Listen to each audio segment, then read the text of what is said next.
In the grand tapestry of life, every interaction, every exchange, and every gift carries with it a subtle energy, an invisible thread connecting people, intentions, and outcomes. This idea, deeply rooted in Buddhist philosophy, suggests that the objects we accept into our lives are not just physical possessions. They are carriers of stories, emotions, and energy. With every gift we accept, we are not merely receiving an object, but also welcoming its unseen history and the intentions behind it. Master Hotaka once said to his disciple Hiroshi, "The gifts you accept are like seeds planted in the garden of your mind. Some will bloom into flowers of joy and abundance, while others may grow into weeds that choke your peace and prosperity." This profound teaching serves as the foundation for our exploration into the mindful acceptance of gifts and the unseen consequences they may bring. The act of giving and receiving gifts is an ancient practice deeply embedded in cultures worldwide. It is a gesture of connection, gratitude, and often love. But not all gifts are equal, and not all carry positive energy. In Buddhism, the principle of mindfulness extends not only to our actions and thoughts, but also to the objects we allow into our personal spaces. Being discerning about what we accept is not about being ungrateful, but about protecting our inner peace and maintaining balance in our lives. Consider this. Have you ever received a gift that left you feeling uneasy? Perhaps it was a beautiful piece of jewelry, an antique mirror, or even a second-hand wallet.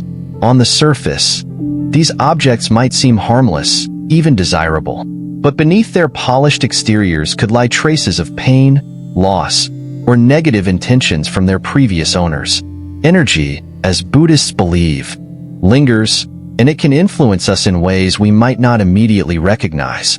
Take, for example, the story of Aya, a young woman who inherited a family heirloom, an ornate ring passed down through generations. Aya cherished the ring, believing it to be a symbol of her family's legacy.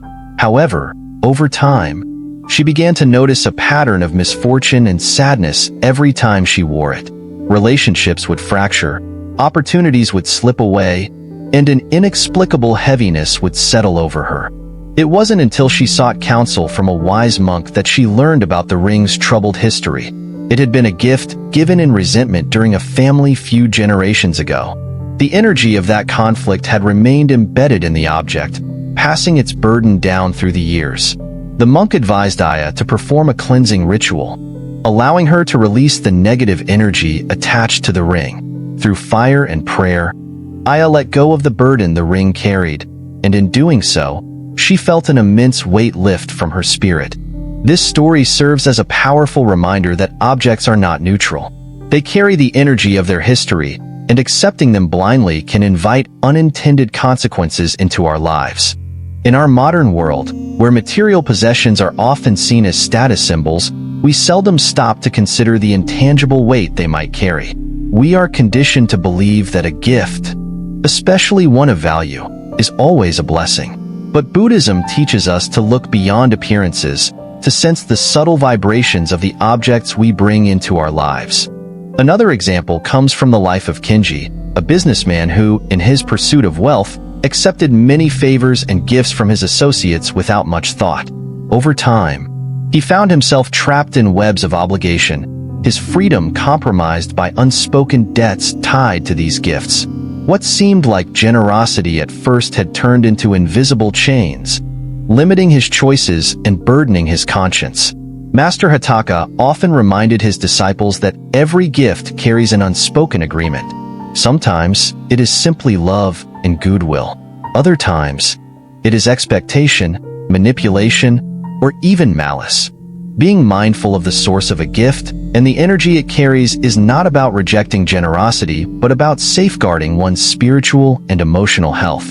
There are specific types of gifts that spiritual traditions, including Buddhism, advise us to approach with caution. Objects like jewelry, religious artifacts, used mirrors, and even salt have been observed to hold profound energetic significance. These items are often deeply personal, having absorbed the energy, intentions, and emotions of their previous owners. Imagine receiving a used mirror as a gift. Mirrors, in many cultures, are considered powerful objects, capable of reflecting not just physical appearances but also energies and emotions. A mirror that has witnessed sorrow, arguments, or despair might still hold traces of those experiences. Bringing such an object into your home without cleansing it can inadvertently invite those energies into your life. Salt, another seemingly ordinary item, has long been used in spiritual practices for purification and protection. However, it is also believed to absorb the energy of those who handle it. Accepting salt as a gift from someone harboring negative intentions can transfer their energy into your space. This belief may sound superstitious to some, but countless stories across cultures highlight the significance of such seemingly simple objects. The key lesson here is mindfulness. Before accepting a gift, take a moment to reflect. Ask yourself, who is giving this gift? What are their intentions? What is the history of this object? And most importantly, how does it make me feel? Trust your intuition, for it is often a reliable guide when it comes to sensing energies that words cannot describe. Master Hotaka once shared this wisdom with his disciples. Gratitude and discernment are not opposites. You can be thankful for someone's gesture while also being mindful of whether the gift aligns with your energy and purpose. This lesson is not about rejecting kindness, but about honoring yourself and your journey. Sometimes, the kindest thing you can do for yourself and for others is to politely decline a gift that feels misaligned. As we delve deeper into this subject, we will explore specific items that require our caution, the stories behind their energies, and practical steps for cleansing and neutralizing negative vibrations. We will also examine the emotional and spiritual dynamics of gift-giving, the invisible contracts formed through these exchanges, and the importance of setting boundaries. Let us carry this understanding forward, remembering that every object, every gift, and every exchange is an opportunity to practice mindfulness, gratitude, and discernment. In doing so, we not only protect ourselves from unseen harm, but also cultivate an environment of peace, clarity, and abundance. This journey into mindful acceptance is not just about objects. It is about the choices we make, the boundaries we set, and the energies we allow into our sacred spaces. And so, as we prepare to explore further, let us remain open, curious, and mindful. As Hiroshi continued his exploration into the unseen energies carried by objects, he began to notice subtle shifts in his awareness. Every interaction, every object, every exchange seemed to carry a weight, an invisible vibration that could either uplift or burden the soul. His time with Master Hotaka had planted seeds of discernment within him, and those seeds were now beginning to sprout. In a quiet village nestled between rolling hills, Hiroshi met an elderly woman named Yuna. Her home was filled with trinkets and artifacts collected over a lifetime, each carrying its own story. Yuna welcomed Hiroshi with a warm smile and invited him to share tea with her. As they sat amidst her collection, Hiroshi couldn't help but feel an odd heaviness in the room. Yuna noticed his discomfort and chuckled softly. "You feel it too, don't you?" she asked. Hiroshi nodded. "There's something lingering here." The elderly woman sighed and gestured to a large mirror hanging on the wall. That mirror was a gift from an old friend. She passed away many years ago, but her sorrow seems to have stayed behind. I've tried to cleanse it, but the heaviness remains. This moment became a turning point for Hiroshi. He realized that many people live their lives surrounded by objects carrying burdens they are unaware of. Mirrors, especially, seem to act as portals or vessels for energy. Yuna's mirror had absorbed years of grief and sadness, becoming a silent witness to emotions that had long passed but never truly departed. Hiroshi suggested a cleansing ritual, one he had learned from Master Hotaka. Together, they covered the mirror with a white cloth, chanted mantras of purification, and gently washed its surface with salt water infused with herbs. The ritual took hours, but when they finally uncovered the mirror, the room felt lighter, and Yuna's eyes welled with tears. "It feels free," she whispered. This experience solidified a truth in Hiroshi's heart. Energy clings to objects, and without awareness and intention, these objects can silently influence our emotional and spiritual well-being. As Hiroshi continued his journey, he encountered others who unknowingly carried burdens through the gifts they had accepted. A young man named Takashi shared a story about a beautifully crafted bracelet he had received from a relative. Despite its aesthetic beauty, Takashi couldn't shake a sense of unease whenever he wore it. Nightmares plagued his sleep, and misfortune seemed to follow him. Hiroshi examined the bracelet and immediately sensed a dense, almost oppressive energy clinging to it. Upon asking, Takashi revealed that the relative who had given it to him had suffered immense financial and emotional turmoil. This bracelet carries not just its physical beauty but the weight of suffering, Hiroshi explained.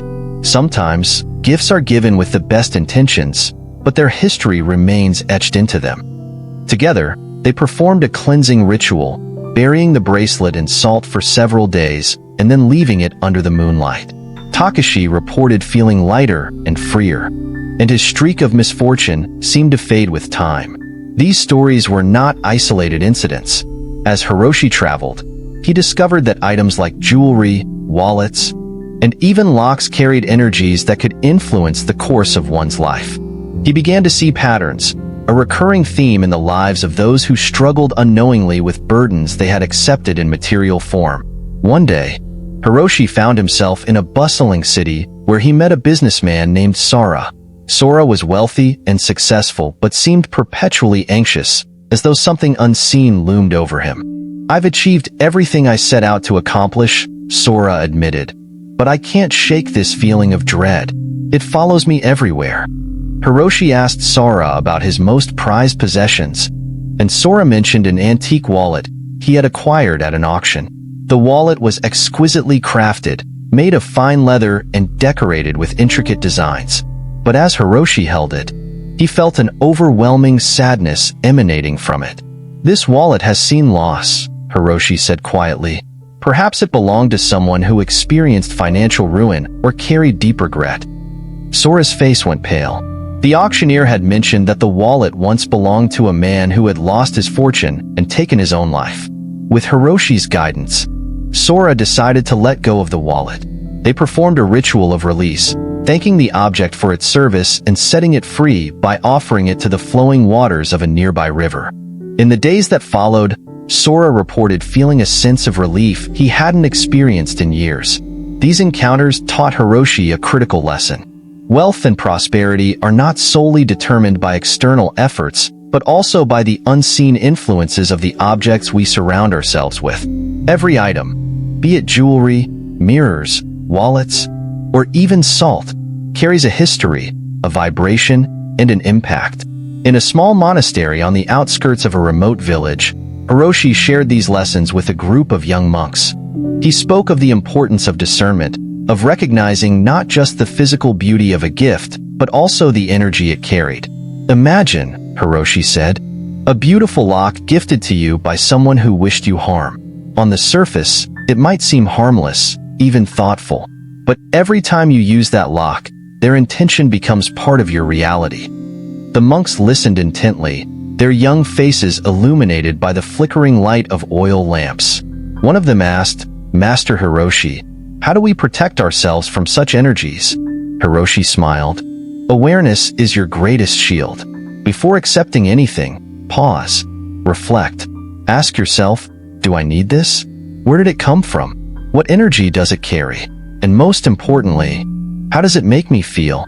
The monks nodded, absorbing his words. But Hiroshi also emphasized another essential truth. Not every gift must be refused. Some gifts are given with pure intentions, carrying love, hope, and kindness. It is not about rejecting generosity, but about approaching it with mindfulness and respect for one's energy. Before leaving the monastery, Hiroshi gifted each monk a small, smooth stone. "These stones are neutral," he explained. "They carry no burden, no history. But as you hold them, they will absorb your intentions, your energy. Use them as reminders to stay mindful of the energy you allow into your life." As Hiroshi continued his journey, he carried with him not only the teachings of Master Hotaka, but also the stories of those he had helped. Every object, every gift, every exchange became a chapter in his growing understanding of the unseen world of energy. The road ahead was long, and there were many more stories waiting to unfold. But Hiroshi walked with a light heart, and a clear purpose, ready to share his wisdom with anyone willing to listen. As Hiroshi ventured further on his journey, he began to notice a recurring theme in the lives of those he encountered. People often clung to objects not for their physical value, but for the emotions and attachments tied to them. Whether it was a piece of jewelry, an heirloom mirror, or a gifted wallet, these objects carried invisible threads that bound their owners to past experiences, unresolved emotions, and lingering energies. In a bustling port city, Hiroshi met a merchant named Akira, who owned a thriving shop filled with rare antiques and treasures from distant lands. Akira was a man of wealth and status, but his eyes carried a weariness that belied his success. Over tea, Akira confessed to Hiroshi that despite his prosperity, he often felt trapped, as though an invisible weight rested on his shoulders. "These objects," Akira said, gesturing to the artifacts around him, "are my fortune and my curse. Some of them bring me joy, but others feel like they whisper in the dark." Hiroshi examined a few of the objects in Akira's collection. Among them was an intricately carved lock, a heavy, iron artifact that seemed out of place among the glittering treasures.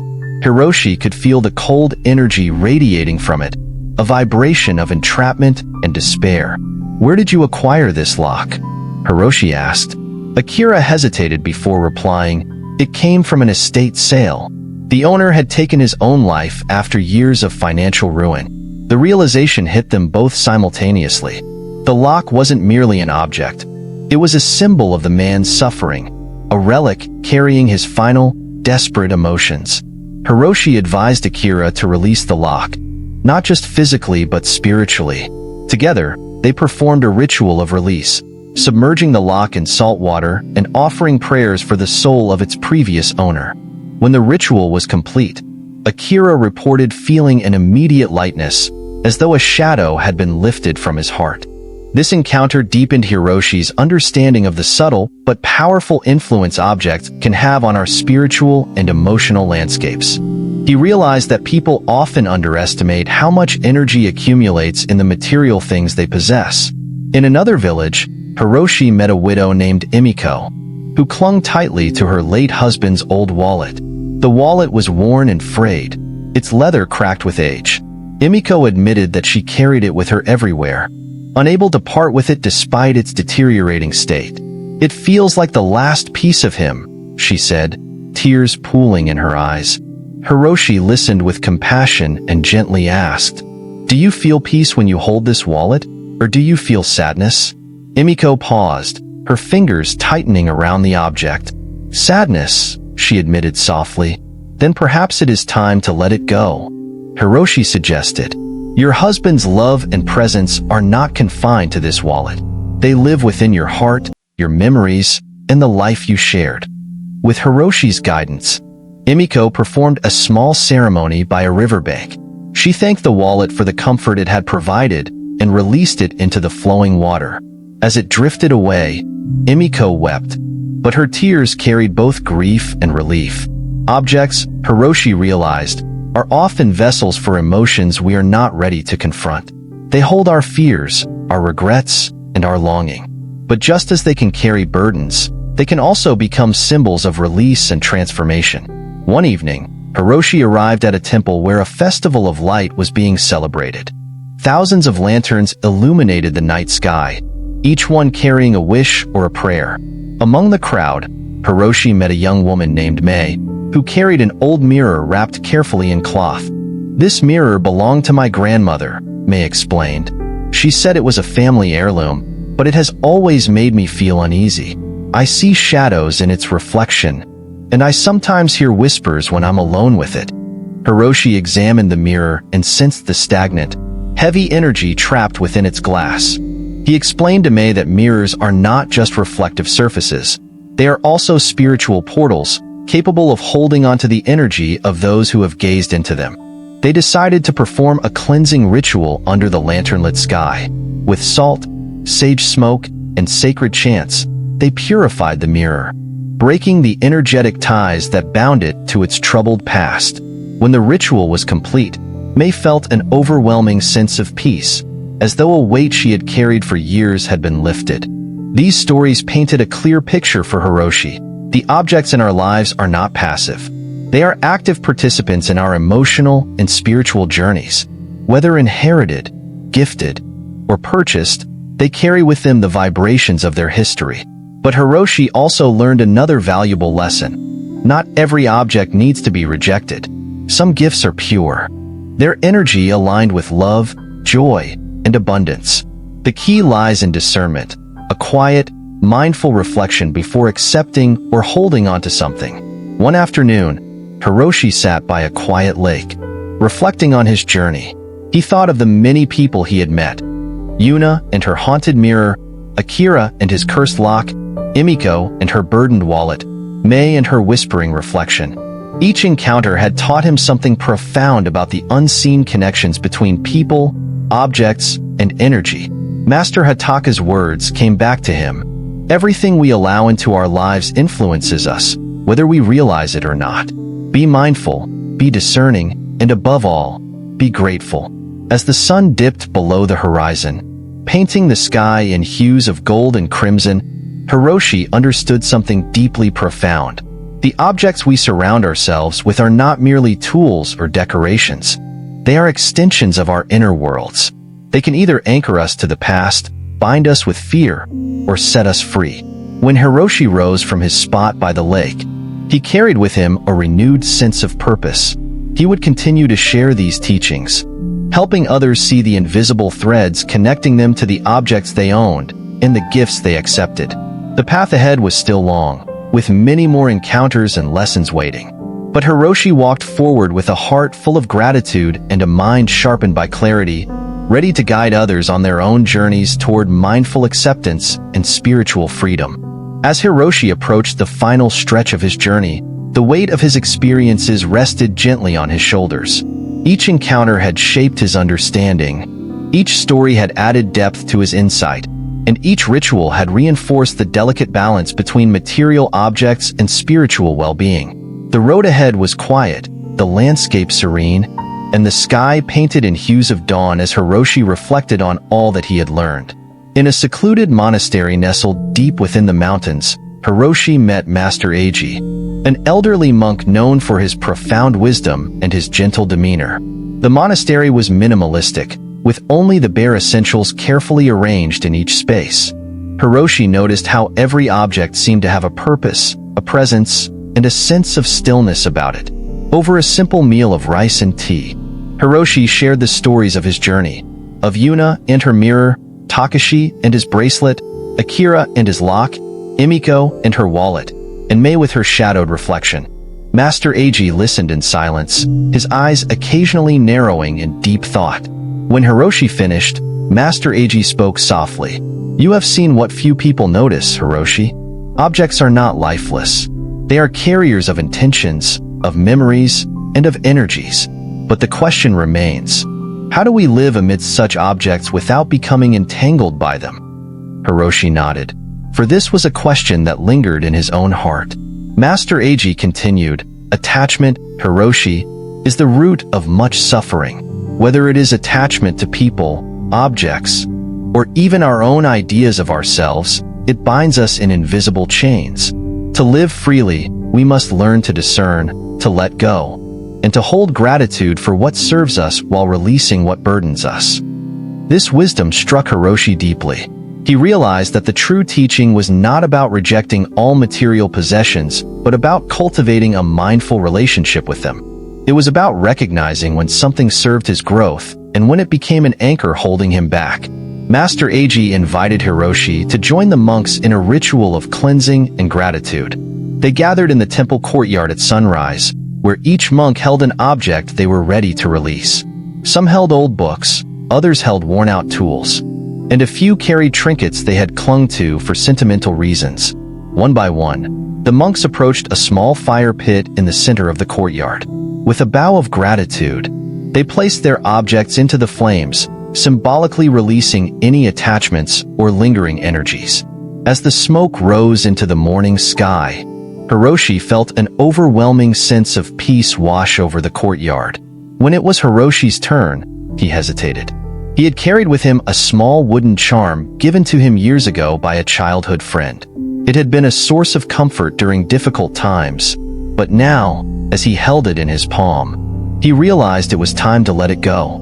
"Thank you," Hiroshi whispered to the charm before placing it into the fire. The flames consumed it gently, and Hiroshi felt a deep release in his chest, as though a weight he hadn't realized he was carrying had been lifted. Master Eiji approached him afterward.